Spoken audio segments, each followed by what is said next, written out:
Wow, saya berangkat dari kantor, saya buka Waze saya, Waze memberitahu kepada saya 50 menit. Saya sampai sini hampir 3 jam. Luar biasa, nggak apa-apa, yang penting sampai ya. Oke, kita mau belajar tentang komitmen. Komitmen adalah sesuatu hal yang sebenarnya gampang sekali ada di bibir kita dan kita gampang mengucapkan komitmen. Tapi ketika kita melakukan dan ketika itu sudah mengganggu kesejahteraan kita, kita lupa dengan apa yang kita ucapkan. Karena kita tidak mengerti dasar daripada komitmen, kita nggak mengerti kalau ketika kita mengucapkan komitmen, kita itu seperti apa yang harus kita lakukan, sikap hati kita seperti apa. Saya sering kali terharu lihat orang nangis-nangis di depan altar kalau mereka lagi mengucapkan janji nikah. Saya tanya sama HRD saya di kantor saya, ketika karyawan masuk itu biasanya kata-kata apa yang diucapkan. Biasanya yang paling ngetop itu adalah kata-kata seperti begini, saya akan memberikan yang terbaik. Selalu begitu di awalnya. Masuk ke dalam pelayanan juga begitu, saya akan memberikan yang terbaik, selalu begitu. Nah, yang sering kali diucapkan di awal itu sangat luar biasa manisnya. Dan sering kali ketika kita dengar hal-hal seperti begitu, kita selalu mengatakan dalam hati, wow, ini orang akan memberikan saya komitmen yang luar biasa. Suami atau istri juga mengatakan begitu dalam hatinya, wow, suami atau istri saya ini akan memberikan komitmen yang luar biasa. Tetapi ketika kepentingan pribadi atau sesuatu yang kemudian mengganggu kepentingan kita lupa dengan komitmen itu. Karena kita nggak ngerti artinya. Kita tidak mengerti artinya apalagi sama Tuhan, ya, apalagi sama Tuhan. Kalau kita mengerti apa yang kita lakukan dengan Tuhan, mengerti bahwa Dia adalah pencipta dan kita adalah ciptaan, kita akan makin mengerti untuk memberikan komitmen terhadap orang-orang di sekitar kita yang saya sebut horizontal. Vertikalnya beres, pasti horizontalnya beres. Ya.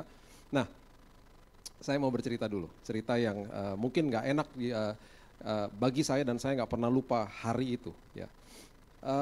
28 Desember, kalau saya tidak salah itu tahun 2014 atau 15, saya lupa. Ya. Kami sekeluarga ada di kota namanya San Diego di Amerika dan kami sedang berlibur. Dan biasanya pagi-pagi ketika kami bangun pagi, saya dan istri saya setelah saat teduh, karena kami pasti bangun duluan. Kalau di benua Amerika, Daniel sama Debbie juga pasti tahu, itu cuacanya sering kali berubahnya sangat drastis. Ya, jadi kalau liburan itu, apalagi bawa anak-anak, kami selalu pasang channel pertama, yaitu CNN untuk lihat weather atau cuaca hari itu, untuk bisa menyiapkan baju buat anak-anak.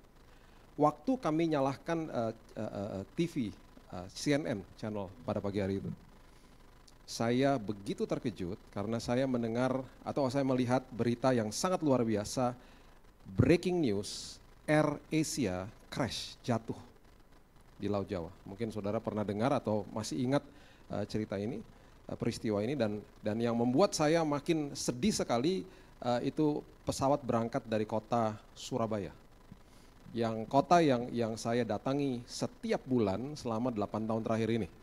Ya, sahabat saya Debbie sama Daniel ini dan orang tua juga dari kota itu.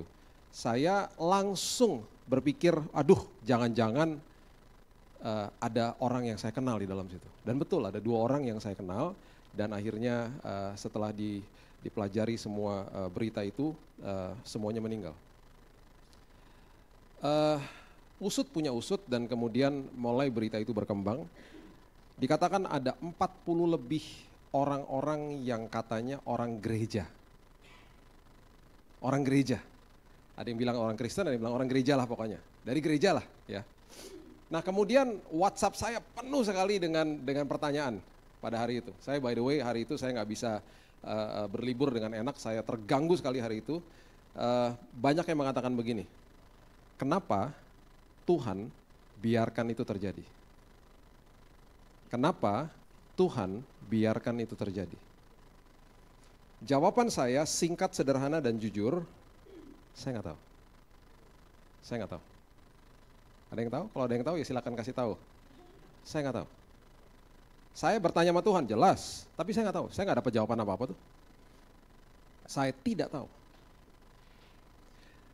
Kemudian setelah peristiwa itu, saya mulai melihat peristiwa-peristiwa yang lain terjadi dalam kehidupan ini. Dan seringkali menimpa orang-orang yang katanya dalam tanda kutip orang percaya, orang di gereja, orang Kristen, orang yang percaya Yesus malahan. Pertanyaannya kemudian timbul lagi dan timbul lagi dan timbul lagi. Kenapa Tuhan biarkan terjadi?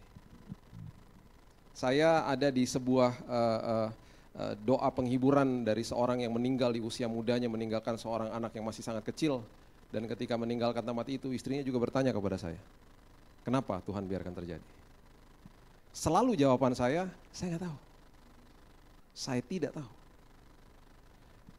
Saya mau bawa saudara ke dalam sebuah pengertian ini, dan saya harapkan setelah malam hari ini kita pulang dari tempat ini, dan saudara yang menonton dari tempat ini, saya harapkan saudara makin mengerti ketika saudara ikut Yesus, saudara mengerti tentang komitmen yang saudara berikan kepada dia. Karena banyak orang yang tinggalkan Tuhan karena kecewa. Kecewanya kenapa? Kepentingan pribadi tidak dipenuhi sama Tuhan. Kepentingan pribadi atau keinginan pribadi tidak dipenuhi sama Tuhan. Nanti satu waktu kita belajar tentang perbedaan antara kebutuhan dan keinginan. Perbedaannya luar biasa. Tuhan menjawab, preview ya, Tuhan menjawab kebutuhan bukan keinginan. Nah loh, semuanya ada buktinya di firman Tuhan. Kebutuhan dijawab, keinginan enggak. Makanya carilah dahulu kerajaan Allah dan kebenarannya, maka segala sesuatu ditambah-tambahkan. Itunya beres dulu, itu kebutuhan, baru keinginannya dikasih. Jadi Tuhan tidak serta-merta langsung menjawab keinginan, kebutuhan beres dulu. Ya. Oke. Satu cerita bagi saya, ini saya harapkan bisa membuka mata rohani kita, yang sampai hari ini saya merinding, udah 17 tahun saya baca ayat ini. Saya dibukakan Tuhan tahun 2000. Saya masih merinding kalau baca cerita ini. Kalau baca cerita bahwa ada 3 anak muda yang diperhadapkan dengan tungku api ketika mereka menolak menyembah berhala yang didirikan oleh Raja Nebukadnezar. Saya waktu sekolah minggu, saya melihat gambar mereka yang ada di tungku api, dan kemudian ada malaikat yang menyertai mereka, dan tidak ada sehelai dari jubah mereka yang terbakar. Namanya mereka siapa? Sadrak, Mesak, dan Abednego. Oke. Nah, waktu saat itu mereka diperhadapkan dengan hukuman mati. Saya mau beritahu kepada saudara, hukuman matinya ini sama sekali nggak manusiawi loh. Tembak mati itu kalau saya pelajari ada sepersekian detik yang orangnya cuma rasa dan langsung hilang. Jadi masih dianggap manusiawi, ya, hukuman mati itu. Di Amerika lebih manusiawi lagi, lethal injection atau dikasih suntikan racun. Orangnya seolah-olah seperti terbius, kemudian akhirnya dia tertidur dan seolah-olah dia pergi begitu aja, seperti orang dioperasi lah, dikasih anestesi. Lebih manusiawi lagi. Ini dihukum mati, dibakar hidup-hidup. Dibakar hidup-hidup loh. Dan sebelum mereka masuk ke situ, mereka melihat Alkitab mencatat prajuritnya mati di depan situ karena saking panasnya tungku api itu. Mereka nggak tahu loh ujung ceritanya. Kita udah tahu, kita udah baca, kita tahu ujung ceritanya. Mereka mana tahu ujung ceritanya. Bagi saya, pernyataan mereka kepada Raja Nebukadnezar adalah sebuah pernyataan komitmen yang sangat dahsyat dalam firman Tuhan. Dan setiap kali komitmen saya terganggu dan terusik, saya kembali ke ayat ini. Saya baca kepada diri saya sendiri. Ya. Daniel 3 ayat 17, coba kita baca. Daniel pasal yang ketiga, ayat yang ke-17. Ini pernyataan mereka. Catat ini dalam loh hati saudara. Dan catat ini dalam setiap apapun yang saudara lakukan dalam hidup saudara. Karena ini adalah dasar daripada komitmen. Jika Allah kami yang kami puja sanggup melepaskan kami, maka ia akan melepaskan kami dari perapian yang menyala-nyala itu dan dari dalam tanganmu ya Raja. Sanggup gak Tuhannya mereka? Sangat sanggup. Jika Tuhan saya sanggup melepaskan saya dan meluputkan saya dari penyakit kanker atau kecelakaan maut dan lain sebagainya, dia pasti akan meluputkan dan menolong saya. Sanggup Tuhan kita? Sanggup. Perhatikan kalimat berikut ini. Ini adalah kalimat komitmen. Tetapi seandainya tidak. Tetapi seandainya tidak, seandainya hari ini kami harus mati martir di dalam tungku api itu. Dan kami nggak ngerti jalan Tuhan, kami tidak mengerti jalan dia karena jalan dia bukan jalan saya, pikiran dia bukan pikiran saya dapat jawabannya nanti ketika saya bertemu dengan dia di surga dan lain sebagainya. Saya betul-betul nggak ngerti, karena saya mengerti yang cuma satu saya mengerti adalah saya ciptaan, dia pencipta. Dia punya kedaulatan, saya nggak punya apa-apa. Yang saya tahu adalah saya milik dia. Saya tahu kemana ujung daripada hidup saya, itu aja. Jadi apapun yang terjadi dengan daging saya di dalam dunia ini, saya tahu dia sanggup, tetapi seandainya tidak. Mereka katakan begini, hendaklah Tuanku mengetahui ya Raja, bahwa kami tidak akan memuja dewa Tuanku. dan tidak akan menyembah patung emas yang Tuanku dirikan itu. Dengan kata lain, apapun boleh terjadi. Apapun boleh terjadi walaupun itu tidak sesuai dengan apa yang aku inginkan.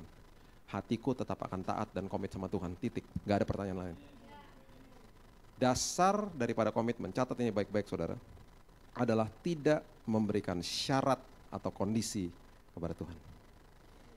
Dasar daripada komitmen adalah tidak memberikan syarat atau kondisi kepada Tuhan. Kalau saudara mengerti prinsip ini, saudara tidak akan pernah kecewa sama Tuhan. Tidak akan pernah kecewa sama Tuhan. Karena apapun yang dia buat, saudara akan terus katakan, Tuhan baik. Apapun terjadi sama hidup saudara, walaupun saudara nggak suka, saudara akan katakan, Tuhan baik. Berapa bulan lalu adik saya terkena serangan jantung. Sempat meninggal 2 menit, hilang flatline 2 menit di UGD.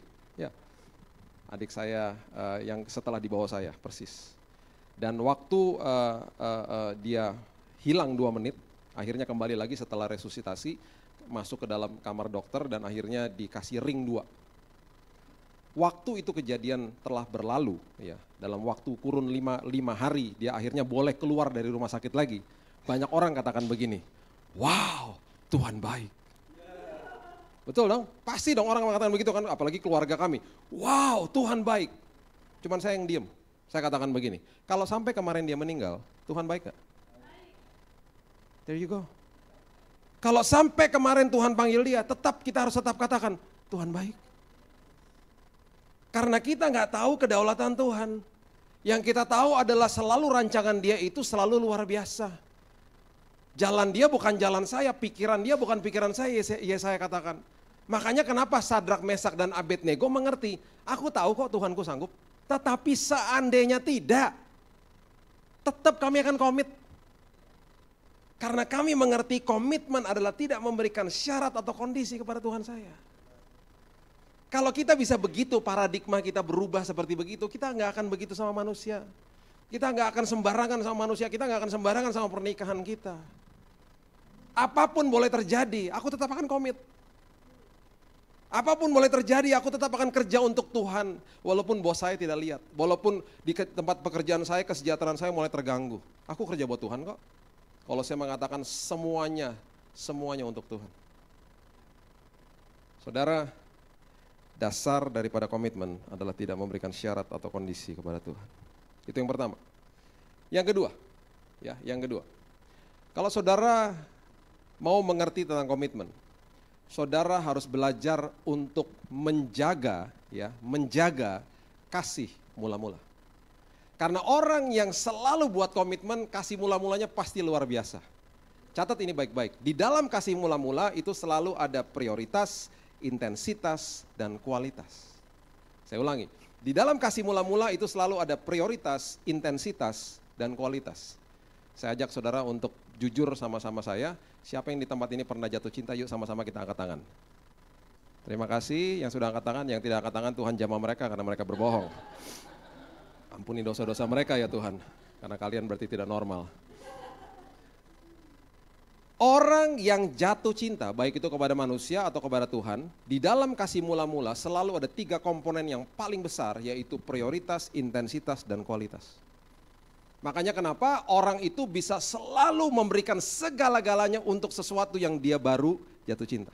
Saya nggak pernah lupa, bekas pacar saya, istri saya sekarang mengatakan begini waktu saya jemput dia. Satu hari waktu saya jemput dia katakan begini, kamu kan sibuk. Kok bisa sampai datang lagi ke sini? Bisalah, dibisa-bisain. Karena apa? Prioritas, intensitas, dan kualitas itu selalu tinggi di dalam kasih mula-mula. Makanya kenapa komitmen di awal selalu hebat. Catat ini baik-baik. Orang yang belajar untuk menjaga kasih mula-mula, berarti apa? Menjaga prioritas, intensitas, dan kualitas, itu selalu sama dengan konsisten. Orang yang konsisten adalah orang yang selalu menjaga prioritas, intensitas, dan kualitas. Saya nggak pernah lupa punya teman yang jarak jauh gitu ya pacarannya.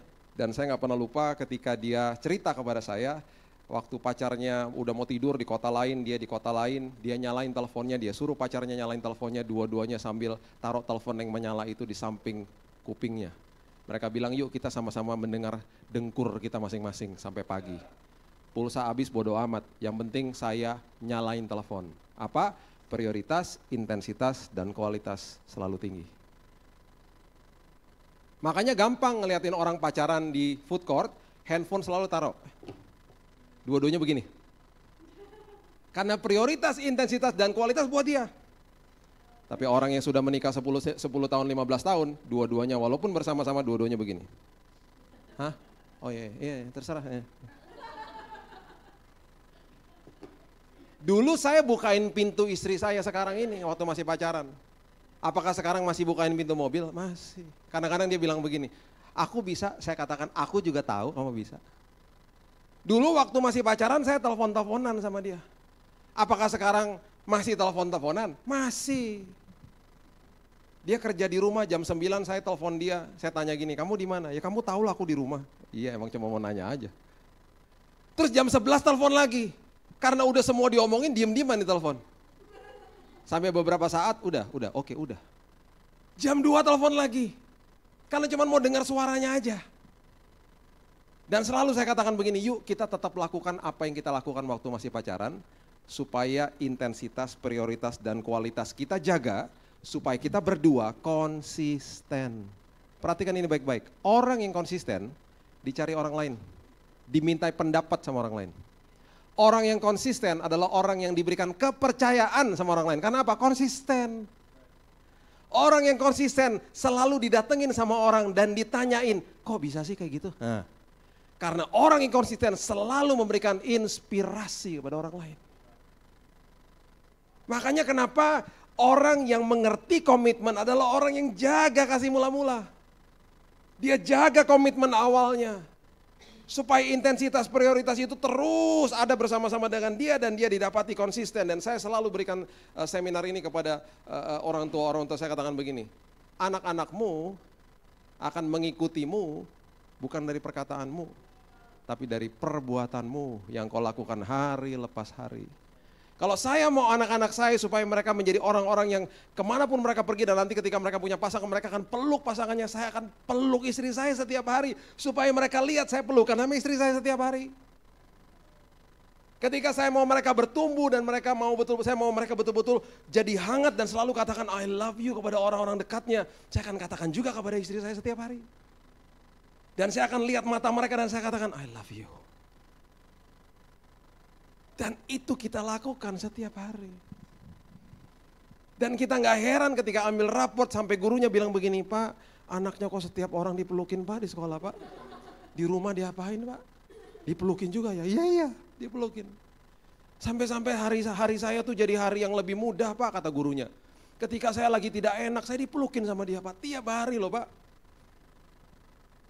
Orang yang mengerti komitmen adalah orang yang menjaga kasih mula-mula. Makanya susah ngajak orang yang baru terima Yesus.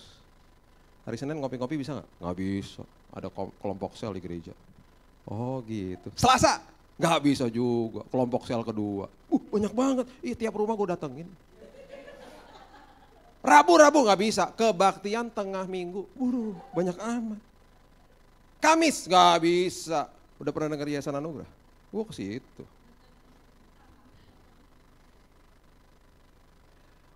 Jumat gak bisa ikutan band di gereja.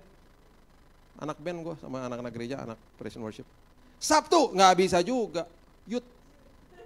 Lu kan udah tua, jangan salah. Bukan youth aja gue ikutin karena sekolah minggu gue datang juga. Saking gue haus sama firman Tuhan, haus. Kebaktian WBI, ibu-ibu aja gue datang, gue di belakang. Sampai suka diusir, gue masuk lagi. Minggu lah gak bisa. Di gereja kadang-kadang 5 ibadah semua gue ikutin, gak bisa lah, susah, gak bisa. Karena apa? Lagi jatuh cinta sama Tuhan. Tungguin aja 6 bulan, tanya lagi. Lu masih sibuk di gereja? Ya kagak lah, gila aja lo ngapain sibuk-sibuk di gereja. Sekarang fleksibel lagi waktu gue. Saya gak bilang saudara harus tiap hari ke gereja, cuman ini adalah ciri-ciri orang seperti begitu. Awalnya jagoan. Yuk kita awalnya jagoan dan seterusnya jagoan yuk.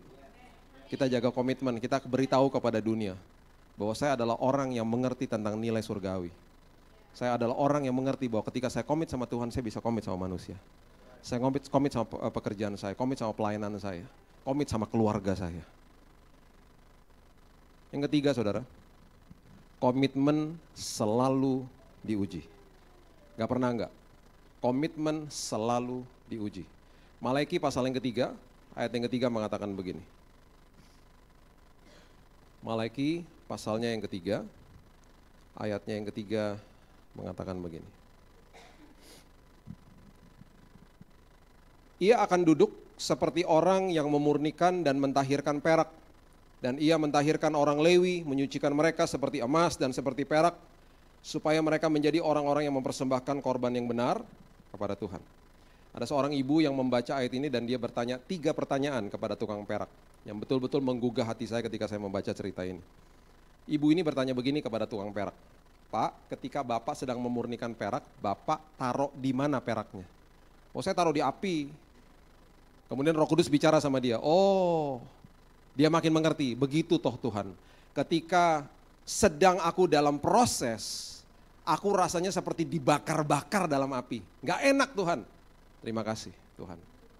Pertanyaan kedua, Pak, waktu Bapak sedang memurnikan perak, Bapak posisinya di mana? Loh, saya gak kemana-mana, saya pegangin pakai tongkat yang panjang. Roh Kudus bicara lagi sama dia, ketika engkau sedang melewati ujian dan proses dalam hidupmu, aku juga gak kemana-mana, aku ada di situ kok, megangin dirimu. Pertanyaan ketiga, kapan Pak, Bapak tahu ketika perak itu selesai dimurnikan?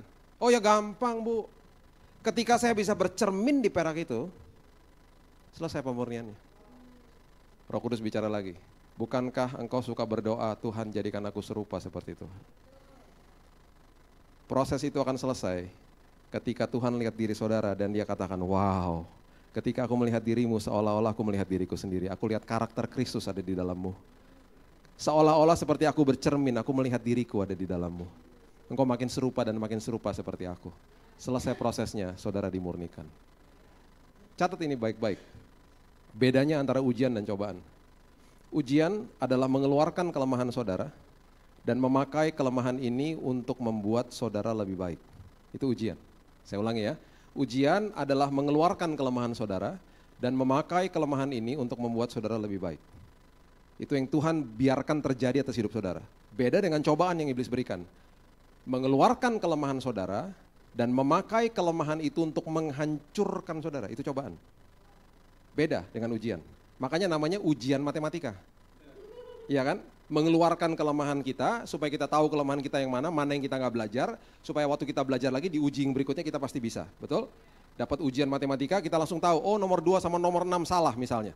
Langsung saya tahu, oh aku di-expose, aku diberitahu, ini loh kelemahan saya, aku nggak belajar formulanya, aku nggak ngerti ini. Aku tidak menguasai soal ini. Kemudian aku belajar lagi, ketika diuji lagi bisa nggak nomor 2 sama nomor 6? Bisa, makanya namanya ujian. Ujian matematika, bukan cobaan matematika namanya. Siap-siap anak-anak, besok akan ada cobaan matematika. Dan Departemen PDANK sudah merubah namanya di ujung tahun ini ya. Akan ada cobaan nasional, bukan ujian nasional. Enggak begitu, ujian nasional namanya. Ujian matematika.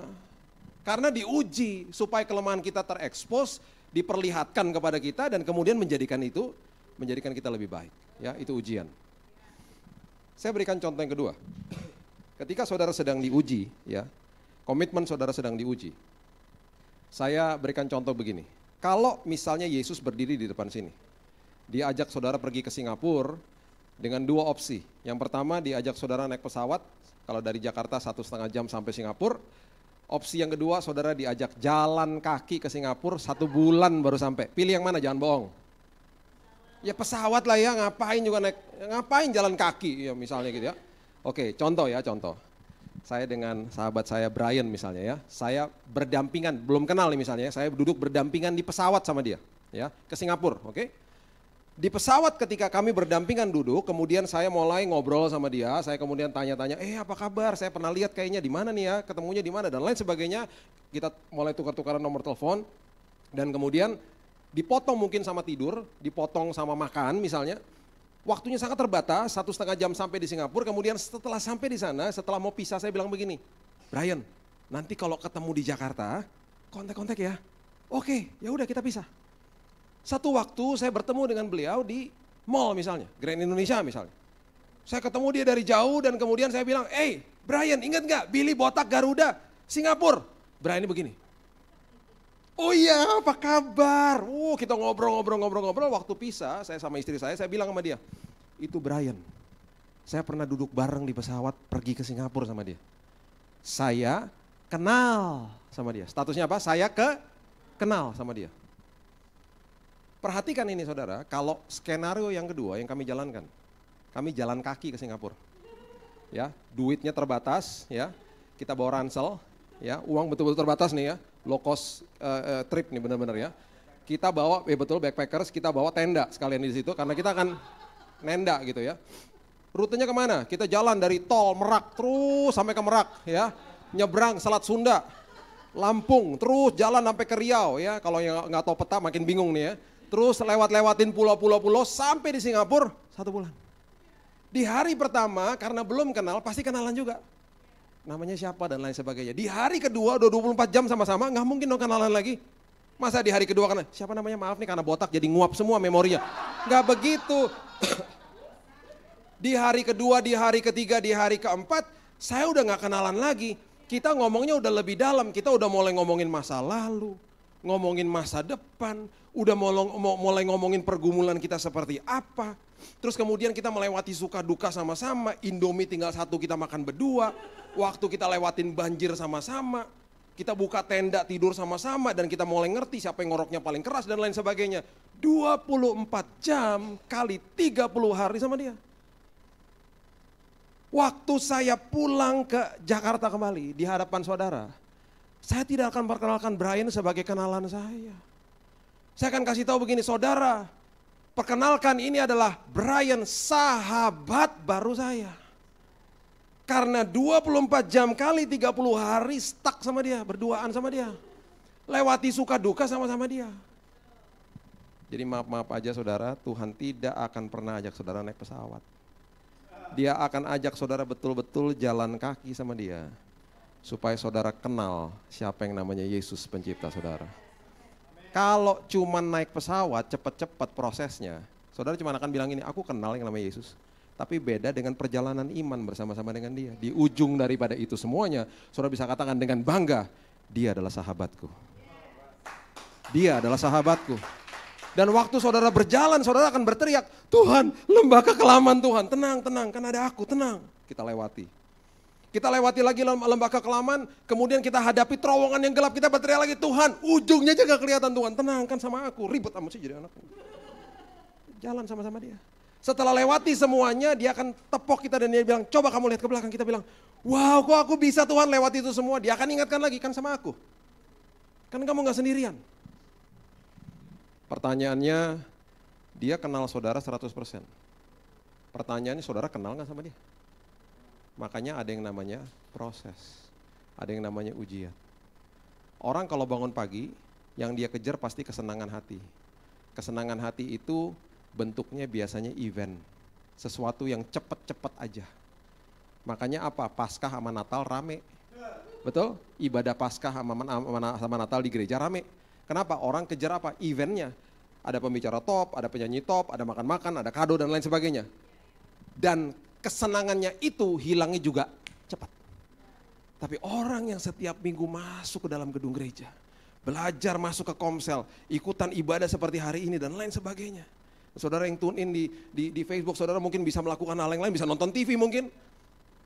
Tapi saudara dengarkan khotbah dan lain sebagainya, saudara mau belajar dan saudara catat dan lain sebagainya. Saudara sedang mengejar kebenaran. Orang yang mengejar kebenaran adalah orang yang kejar proses.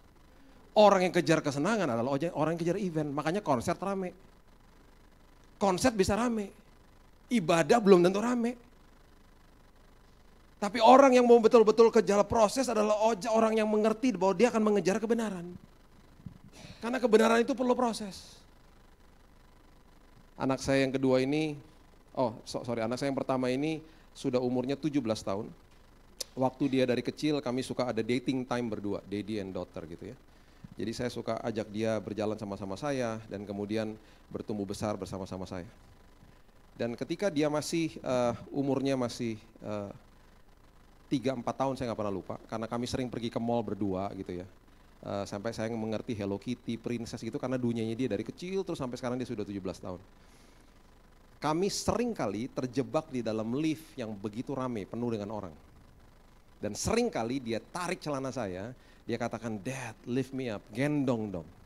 Dan berkali-kali di belakang lift yang penuh sesak dengan orang, saya katakan, "Aduh, nanti dulu sayang." Gendongnya juga repot. Liftnya penuh, kamu di bawah sini, repot gendongnya, udah di situ dulu. Sampai satu waktu saya nggak pernah lupa, saya masih ingat juga di Mall Kelapa Gading, mallnya. Di belakang lift kembali yang lift penuh dengan sesak dengan orang, dia tarik lagi celana saya. "Dad, gendong dong, lift me up, gendong dong."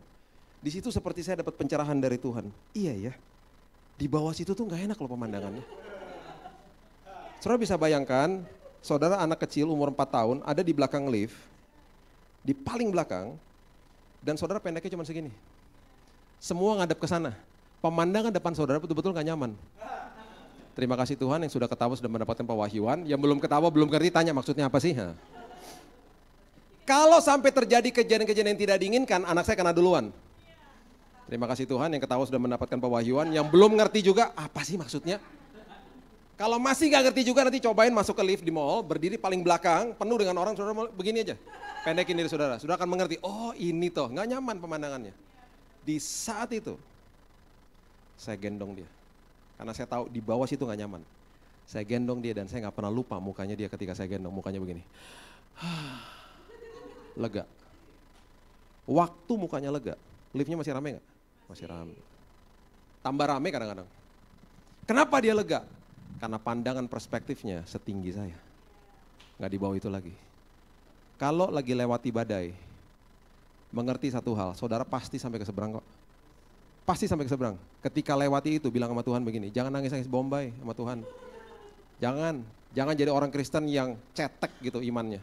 Jangan jadi orang Kristen yang dikit-dikit nangis, bilang jangan minta-minta ditur Tuhan, halau badai ini. Jangan, Tuhan aku akan nembus badai ini sama-sama Tuhan. Selama aku lagi nembus perjalanan berat ini, Tuhan gendong aku ya. Tiba-tiba saudara rasakan damai sejahtera, sukacita di dalam hati saudara. Masalahnya masih ada nggak? Masih ada, tambah berat kadang-kadang. Tapi tiba-tiba ada damai sejahtera dan sukacita yang melingkupi hidup saudara. Jadi orang Kristen yang mengerti bahwa komitmen selalu akan diuji. Selalu saudara akan melewati proses hidup. Simple, sederhana. Mengerti ada dua hal terjadi. Di ujung daripada itu semuanya saudara akan dibuat makin serupa seperti Tuhan. Dan yang kedua, saudara akan mengenal dia dengan lebih baik lagi. Dengan bangga saudara bisa katakan, Tuhan kau adalah sahabatku yang luar biasa. Dan orang yang selalu mengerti bahwa ujian itu dilewati, setelah dilewati pasti naik kelas, pasti naik level, naik dimensi, berkatnya juga naik. Pasti begitu, tanggung jawabnya juga naik. Dan pada akhirnya saudara, orang yang komitmen adalah orang yang selalu ada tandanya. Selalu ada tandanya. Orang yang belajar terus. Ketika saudara ngobrol sama dia belajar tentang satu aspek hidup, saudara akan tahu langsung, wow menguasai sekali nih orang. Itu tandanya. Orang yang suka main tenis, saudara mau tahu dia komitmen, lihat aja forearms, tangan lengannya pasti besar sebelah. Kalau tangannya nggak besar sebelah, nggak komitmen. Setiap komitmen selalu ada tandanya. Selalu ada tandanya. Baik itu terlihat, baik itu tidak terlihat. Tangible or intangible.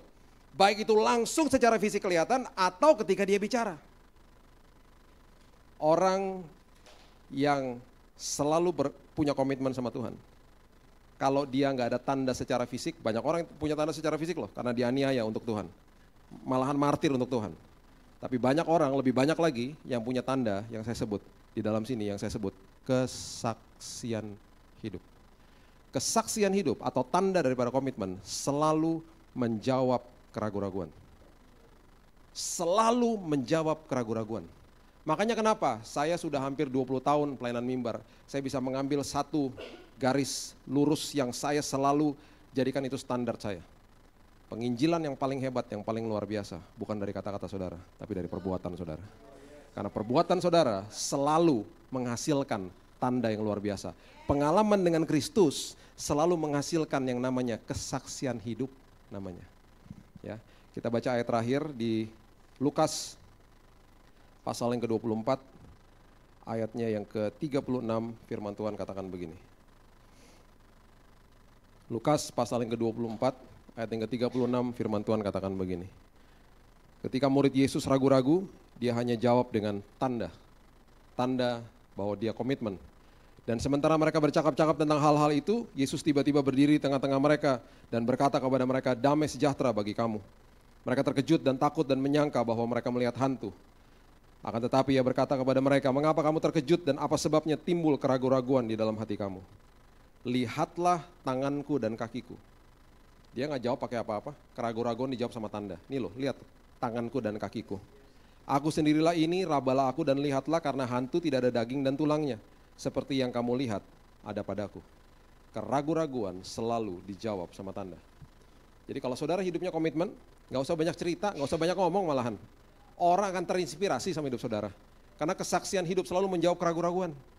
Makanya kenapa orang seringkali berkata begini, kok bisa sih hidupnya konsisten? Kok bisa sih hidupnya seperti begitu dan lain sebagainya. Saudara, Ibrani mencatat, apabila engkau mengejar kekudusan, engkau akan melihat Tuhan. Melihat Tuhan maksudnya melihat kemuliaan Tuhan. Ketika ada karakter Kristus dalam hidup saudara, ada komitmen dalam hidup saudara, orang akan lihat Yesus dalam hidup saudara. Selalu begitu saudara. Saya tutup dengan cerita ini. Beberapa tahun yang lalu saya dengan teman saya ada di kota Makau. Dan di kota ini waktu kami mau pergi ke hotel bintang 5 katanya. Dan di sebelahnya ada mall karena kami mau makan siang di situ. Mereka katakan bahwa Pak jangan naik bus yang bayar, itu ada bus gratis, busnya hotel katanya. Jadi kami cari busnya hotel dan kami lihat, busnya bagus sekali memang karena hotelnya hotel bintang 5, busnya juga bintang 5 sepertinya begitu ya. Jadi kami mulai datangin busnya dan waktu saya lihat supirnya, dia hanya diam saja karena saya bawa kereta anak, waktu itu anak kedua saya masih kecil dan kereta anak ini saya perlu masukin ke dalam bagasi bus itu. Supirnya diam aja, akhirnya saya mengambil inisiatif, saya buka bagasi busnya. Bagasi bus itu ada di samping bus ya, bukan di belakang, di samping. Saya buka, saya masukkan kereta anak saya tutup kembali dan saya naik ke atas bus dan saya duduk tenang, manis-manis dan kami mulai berjalan ke hotel itu. Selama perjalanan mungkin busnya kanan kiri, waktu kami turun dari bus sampai di hotel itu saya lihat wow luar biasa mewah sekali hotelnya, sebelahnya ada mall dan kami mau makan siang. Waktu kami keluar, saya lihat lagi supirnya juga diam aja. Dia tidak ambil inisiatif untuk membuka bagasinya, jadi saya berpikir bahwa saya harus ambil sendiri. Saya kembali buka bagasinya, waktu saya lihat ke dalam, waduh kereta anak saya sudah masuk sampai ke dalam bus. Karena nggak ada barang yang lain. Dia mungkin tergoncang dan lain sebagainya masuk ke dalam. Mau nggak mau saya akhirnya merangkak masuk ke dalam badannya bus itu. Ya. Waktu saya sedang di dalam situ, tiba-tiba saya mendengar pintu bus tertutup. Berarti penumpang semua sudah keluar. Juruk. Dan tiba-tiba saya merasa busnya mulai bergerak dan jalan. Saya panik dong. Loh, kok jalan? Saya ada di dalam bus, di bagasi di bawahnya bus, di perutnya bus di bawah. Harusnya supirnya kalau dia betul-betul mengerti tentang SOP keselamatan, dia bisa lihat dari spion samping itu ada bagasi yang kebuka. Ada orang botak di dalam situ. Waktu busnya mulai berjalan itu di depan lobi hotel itu orang banyaknya luar biasa yang sedang menunggu antrean untuk ada yang naik taksi, ada yang mau pulang dan lain sebagainya. Mereka semua berteriak. Mereka semuanya berteriak, stop. Busnya nggak dengar. Busnya nggak dengar. Dia tetap jalan dan saya di dalam situ. Harusnya kalau saya mau tahu itu selamat, saya harusnya diam aja di situ. Tapi insting saya loncat keluar dari bus itu. Saya keluar dan saya sempat koprol 2 kali. Koprol yang kedua, setelah saya berdiri, tiba-tiba berdiri di atas kaki saya rasakan sakit yang luar biasa, sakit, marah, dan malu. Dan teman saya sempat bilang begini, waktu sudah selesai dia bilang begini, kamu tahu nggak jarak antara kakimu dan belan belakang cuma segini. Dikit lagi kelindes kamu. Waktu saya berdiri, saya berusaha teriak kepada supirnya juga dia nggak dengar. Dan akhirnya di ujung daripada kompleks hotel itu ada satpam yang lari ke depan bus itu dan akhirnya bisa berhasil menyetop bus itu. Dan saya berjalan tertati-tati kepada bus itu dan kemudian supirnya keluar, dia sempat dimarah-marahin sama satpamnya dan orang mulai berkumpul datengin dia dan marahin dia. Dan saya puji Tuhan nggak apa-apa, saya nggak ada yang patah, saya cuma memar dan cuma sakit sedikit di sini. Tuhan baik, Tuhan luar biasa baiknya. Ya, saya dekat ke sana dan saya cuma mau ambil kereta anak saya karena keretanya masih di dalam. Terus saya ambil, dia sempat sujud-sujud sama di depan saya, minta ampun, saya cuma bilang, udahlah dia juga gak bisa ngomong bahasa Inggris, saya gak bisa berkomunikasi juga, akhirnya udahlah saya tinggal. Waktu saya mau masuk ke dalam hotel, Banyak orang di situ katakan begini, tuntut aja hotelnya. Kami saksi mata, kami kasih tahu, kami mau. Dan kemudian teman saya bilang, itu kan ada CCTV-nya, minta aja. Kita komplain dan kita minta ganti rugi. Udah, ini hotel bintang 5 harus bertanggung jawab. Semua ngomong begitu sama saya. Teman saya bilang begini, by the way tadi pas lo koprol keren banget kayak James Bond. Wah, kayak James Bond banget lo. James Bond sakit tahu James Bond. Lo minta tuh CCTV-nya lo kirim ke Hollywood, masuk Fast and Furious lo keren banget.